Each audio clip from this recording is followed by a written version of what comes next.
Известная народная башкирская мелодия названа в честь русского офицера, военного генерал-губернатора Оренбургского края XIX века Василия Алексеевича Перовского.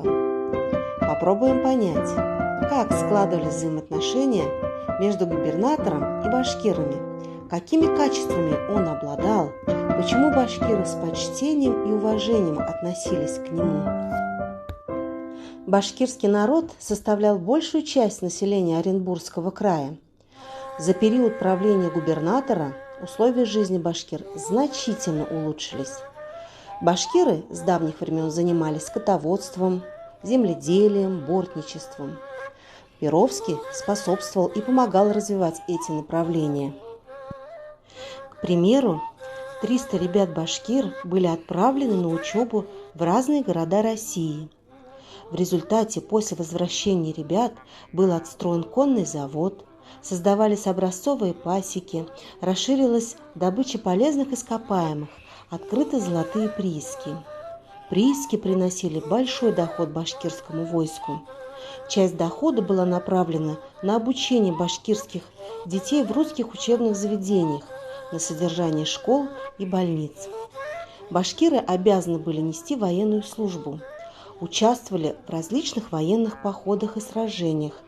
И для улучшения условий для военных башкир Перовский строит в Оренбурге караван-сарай. Караван-сарай – это территория с благоустроенными помещениями для войска, с необходимыми надворными постройками, со школой, где обучались ремеслам, и с мечетью. В 1853 году Перовский совершает военный поход на крепость Акмечеть, которая находилась на территории Каканского ханства. Каканское ханство – это узбекское государство со столицей Какант, которое находилось на территориях современного Казахстана, Узбекистана, Киргизии, Таджикистана и части Китая.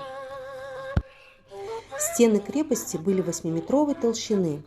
Они надежно защищали свою территорию от неприятелей. А самое главное, крепость Акмечеть была выстроена так, что перекрывала дорогу на территорию всей Средней Азии, а значит, торговые пути были закрыты.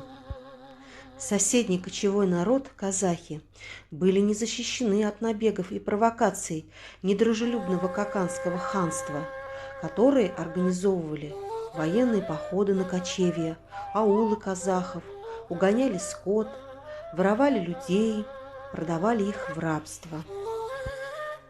Казахи были подданными Российской империи, и российское государство решило остановить этот произвол, надежно защитить своих подданных и свою границу. В 1853 году губернатор Оренбургского края Василий Алексеевич Перовский с армией направляется в сторону крепости Акмечеть. Численность армии и орудия была большой. Среди военных были башкиры, более 500 человек. 18 дней шла армия Перовского к крепости Акмечеть. Изнуряющая жара отнимала силы, но не храбрость. Битва шла больше месяца, и 9 августа крепость была разрушена и завоевана. Крепость была переименована в форт Перовский. Перовский писал императору о башкирах. Воинские качества – сметливы, проворны, отличные наездники, не знают усталости, ни опасности и слепо повинуются воле начальства. Это, государь, одни из усерднейших и надежнейших слуг Вашего Величества в Оренбургском краю. Башкиры неоднократно участвовали в военных походах и сопровождали военного губернатора в экспедиционных поездках в казахскую степь. Они были всегда в составе почетного конвоя при губернаторе. В своих письмах друзьям он писал: «Мои башкиры». Перовский поддерживал и считался с интересами башкирского народа, чтил их традиции, интересовался проблемами и всячески помогал. Такое особое отношение к себе башкиры не могли оставить без внимания.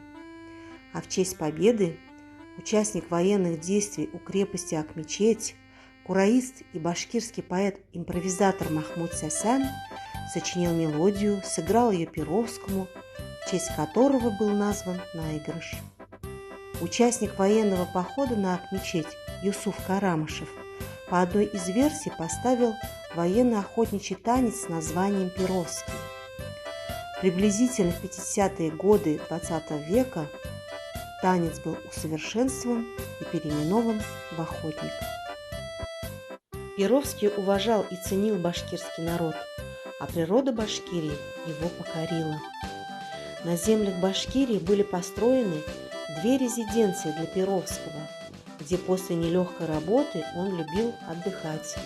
Сам Перовский свои резиденции называл кочевками. Живя на кочевке, для башкир устраивались праздники, скачки, угощения для привлечения башкир к русскому правительству, ибо они видели заботливость о них, а не то принижение, какое было прежде и после Перовского.